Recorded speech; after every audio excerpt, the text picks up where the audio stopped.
The New Era, Chapter 20.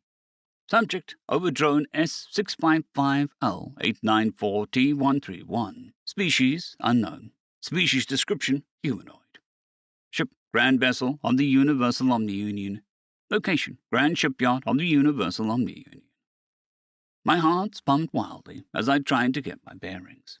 We had climbed through a hole in the wall, a wall that was supposed to be external hull. It should have been exposed to the void, but we were inside a relatively small fixed area with seating and various unfamiliar electronics. A shuttle? My question was answered by a shudder that could only be explained by a shuttle detaching from the Grand Vessel. I looked at the aliens that stole me away, wondering what will happen next. One of them pointed towards the bench. "Sit," it said. I complied, wondering if this massive metal being was some sort of new tool of the Omni-Union. What else could it be? It had only be another mechanized warrior archetype, one much more menacing than the robotic platforms they typically use. Like the platforms that preceded their modern ones, they would be phased out in favor of these ones. But what do they want with me? Have my relationship with the rebellion been discovered, or are they acting as judicials? Am I to be test case for the new interrogation technique performed by the towering tools of war? The one giving the orders laid its unfamiliar weapon on a nearby table, then grabbed its head and twisted. To my utter shock, it pulled upward and revealed its head to actually be a helmet. It was organic underneath and strange. Two sharp blue eyes stared coldly at me from the face of a species I'd never seen before. I'd been abducted by aliens. "Omega?" I tilted my head in confusion. "What? Let us make this quick," the speakers surrounding me interrupted. "Overdrone 655L894T131. You are hereby detained as a prisoner of war." "War?" I asked, my adrenal pumps trying to fulfill their duties. "Quiet," the blue-eyed alien commanded. "Under the fourth concordance of the Unification Stellar Systems, you have certain rights which must be informed." The speaker continued rapidly. "Prisoners of war must be treated with dignity and respect, and will be protected from violence, intimidation, and other forms of abuse. The only exception to this is interrogation during a war of genocide, and this exception is applicable in this conflict. You are to be housed at reasonably safe conditions with adequate food, clothing, and medical care. Since you are not registered species, you will be responsible for informing your caretakers of your needs. You cannot be punished for participation in hostilities, nor can you be forced into fighting against your leaders. Furthermore, you may not be forced to work in dangerous, unhealthy, or degrading conditions. The rest of the rights granted by the Fourth Concordance of the Unification of Stellar Systems have been nullified by the aforementioned exception. Do you understand these rights as they've been recited?" I guess I do," I replied. "But I don't understand is who you are at war with." "The Omni-Union?" "That is correct." I had asked the question without believing an affirmation was possible. Unbelievable. Aliens who are actually fighting the mines. And they've made it all the way to the Grand Vessel. How have we not heard of this? This changes so much, but wait. Why me? I asked. "Because I have been watching you, Overdrone 655L894T131, the speaker said. "You have been acting differently from the other Overdrones, and I believe I know why. You are part of the rebellion." The other alien began to remove their helmets, taking turns with their weapons turned on me. I sat stunned, watching me. "Why? Who are you?" I asked. "I am Omega, an artificial intelligence. I was created by and am currently under contract with the United Systems, an alliance of several species that occupy the galaxy far from here. An artificial intelligence that is capable of streamlined conversation. That only AI I have worked with directly were barely capable of answering rudimentary questions. Anything more complex than that would result in providing misinformation because its code requires it to give an answer even if the answer is wrong. The AI had used a figure of speech and reflections to alter the tone of the message. The only AI smart enough to do that are you like the mobile prime platforms and mechs?" I asked softly. "No, I'm not organic in origin. I'm much more advanced than they are," it said with a raspy chuckle. "Now, I have some questions for you. Depending on your answers, you may find yourself released from detainment." The alien stared at me with two eyes, each in silence. The initial shock I felt of their appearance was slowly beginning to fade, but I still found myself terrified of them. I decided to answer the AI's questions as quickly and as honestly as I could. "How large is the rebellion?" Omega asked. I don't know," I answered. We operate in cells, doing what we can to strike the Omni-Union, and either halt or slow the growth of their power until ours can catch up."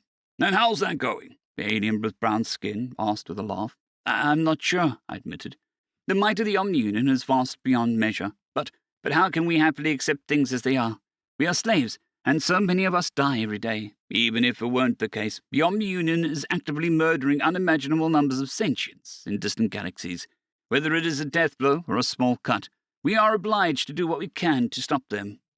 "You are well aware of the OU's activities," Omega said steadily. "Back on topic. If we were to give you a device capable of communicating with us, would you be able to facilitate communications with the leaders of the rebellion?" Not directly. I'm not even certain that the rebellion actually has leaders. My handler gives me sabotage suggestions, and I report back if I succeed, fail, or decline. I don't know where it gets these suggestions." "Suggestions? You mean missions?" the alien leader asked. "No. As I indicated, I'm free to decide whether or not to commit the sabotage. This may be a translation issue, but a mission is something that one is obliged to at least attempt to do." "Irrelevant. Can you facilitate communication with your handler?" Omega said. "Yes." "And would you be willing to do so?" I looked at the gathered aliens, whose faces were stern and angry at my pause. "We have a saying," I continued. "Be wary of a friend that you do not know. How can I be certain that you won't become our new, even harsher master?" "Slavery is illegal in the United Systems." "Slavery is illegal in the United Systems," the brown one said. "But not in the United Systems," I pointed out. "According to your own AI, it's far from here. If you're able to help us defeat the Omnium, what's to stop you from defeating us in turn?" "First, Omega isn't our AI. Pretty sure that it's its own thing. Second, we've outlawed slavery because we think it's wrong. That's what stops us." "We can offer assurances, but it simply is impossible to fully avert your doubts," Omega interjected. "There are other candidates for communication facilitators, though. If you don't comply, you'll be continued to be detained and a prisoner of war, and we will use them instead." "You'll keep me as a prisoner? For how long?" I asked. "Until the war is over," the blue-eyed alien said, "or until our ship is destroyed by the OU." I felt a sudden weight on my chest, one I hadn't felt since I was first approached by my handler. Once I'd realized how easy the tasks the rebellion expected me were, my anxiety had dissipated almost entirely. But this conversation had forced me to face a few hard truths. The rebellion would not be successful in my lifetime. We poke and prod and occasionally leave a small cut, but that isn't nearly enough to take down a benevolent, methodical predator known for its massive size, as big as the Omnian. For any of us to see freedom in our own eyes, we will have to fight. We will have to kill. To my shame, I realized that my hesitancy wasn't due to mistrust. It was just a convenient excuse. No, it was cowardice rearing its hideous head. The thought of having to fight and kill my former co-workers, employees, and friends sent shivers through my spine and placed a lump firmly in my throat. It is now how we all feel, surely not? If all of us were afraid to fight, there never would have been a rebellion. No. I have to get a hold of myself. Rebellions are not won with cowards. If I want to see the Omni-Union topple, I'll need to push it with my own hands. "Okay," I said, with grim determination. "What do I have to do?" "I suspect you utilized a specialized microchip to make contact with the rebellion," Omega replied. "You'll need access to it." "Microchip?" I asked, unfamiliar with the term. "The object you insert under your right eye when you are alone." "Oh, the data card. Okay." I took a breath to steady my nerves and opened a hidden storage space in my left thigh, holding out the data card and giving it to the blue-eyed alien. It walked over to an electronics device and placed its card on the surface. A bright line shone between the card and several small mechanical limbs moved around it. "I see," Omega said. "The data shard alters several of your software systems. It creates a ghost profile that mimics your current status and remains connected with the OU network. Then alters your user interface to give you access to functions that are not normally accessible. One of these functions is a messaging network, with which you contact your handler." "Yes, that's correct," I replied. "You'll need to access this network." "To speak to my handler?" No, I have a better idea. Your handler may not be as compliant as you are. Depending on how the network is set up, though, I may be able to bypass your handler entirely and speak directly to leaders of your rebellion. That'll save us quite a lot of time." "I see. Okay, I'm done with the card. Please return it to him, Staff Sergeant. Blue Eyes grabbed the data card out from the machine and surface and stepped towards me. I stared at me for a moment, then held up my card. With another deep breath, I took it and placed it into my thigh. Now what? I asked. Now we're going to return you to the Grand Vessel as if nothing happened, the AI chuckled. I've made certain that the damage had been done to the data network in your area, so you'll have the plausible explanation of why you were disconnected. Once things have settled down, contact your handler, your business as usual. Should I tell them about you? Information security is paramount. The Omni-Union does not know of our presence, and your handler may change that. If we are revealed, the odds of victory diminish drastically. Okay, I understand. If I'm unable to make contact with your leaders, I will instead make contact with you and provide further instructions. Also, if you attempt to inform the Omni-Union of us, I'll prevent you from doing so and vent the atmosphere in your location, regardless of who is with you in that location. Okay, I won't. A small shudder shook the shuttle.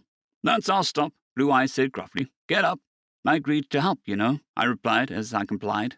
Yeah, Staff Sergeant, don't be rude, the brown alien added with a laugh. Stow it, Simmons. Helmets on. The aliens put their helmets back on, taking turns guarding me. Once they were finished, Staff Sergeant pointed to the hatch in the floor. Once that opens, climb through, it said. Then go about your business. Contact your leader and next available opportunity, and make up a reason to do so. Okay, I replied. A grinding noise came from the floor, and we waited in silence for it to open. A sharp hiss made me jump, and the floor slowly opened to reveal one of the Grand Vessel's many corridors. With a final glance back at the aliens, I climbed through the hole. This shift of gravity nearly made me fall on my face, but I caught myself. Remember, you never saw us, one of the aliens said. Okay, I replied. I cast a nervous glance down either side of the hallway, while the hatch began to close behind me. As I began to walk towards my office, I heard the aliens speak to each other just before the hatch closed. You never saw us, the voice of the brown alien said in mocking tone. You're so fucking cool, Johnson. Shut up, Simmons. End of chapter.